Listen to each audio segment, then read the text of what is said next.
Hail, Jim Alexander. It's Jimmy. It's Jimmy. One man what band. Can't you do? You'll probably be editing this when it's all. I will. It goes all the way around. You know what, Chris? You've been involved with the ESPN My Wish. Now this event.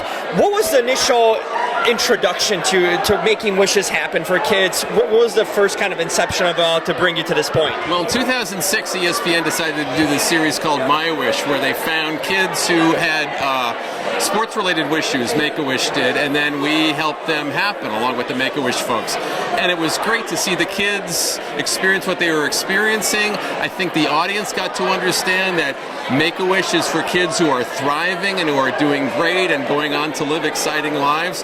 And I think our audience got to see a side of the athletes that they'd never seen before. So it was a real win-win. And it's like 14 years now and we're still going strong. Yeah, what do you think about you've seen it all. You've seen the kids side, you've seen the athletes. What do you think makes it so special? Because it's one of the best things ESPN does. I think it's always at the end of the summer sort of thing comes on. What have you learned from those interactions over the years? I think our audience has much more capacity for emotion than they're sometimes credited with having. And so that's a powerful thing. And then I think there's a special bond between an athlete and a child who's gone through a serious illness. Because each of them depends on his or her body to survive. And they know what it's like when that body betrays them. And so you really see a different kind of connection with an athlete and a young person because they know what it's like when your body lets you down, and they know what it's like to fight through that. And to see that connection and to see the genuine interest and affection that results, and to see the admiration that athletes have for these kids who admire them, I think that touches everyone. Tell me about tonight's event.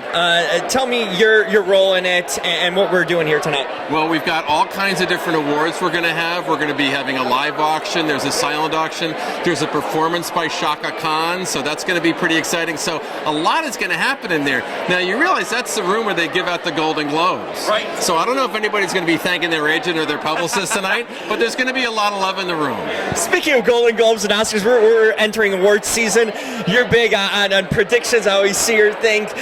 Who do you think right now, early on, are some of your top contenders for Best Picture in that sense? A lot of those movies haven't come out yet, so we don't really know. You're certainly going to be thinking about Once Upon a Time in Hollywood and The Irishman and Little Women. And so I think those are the three big posts that everybody's going to have to deal with. They're filled with great performers. They've got wonderful directors in all of them. And so if you're going to get to a nomination or an award, those are the three movies you're going to get past. But a lot of stuff I haven't seen yet, so I don't know.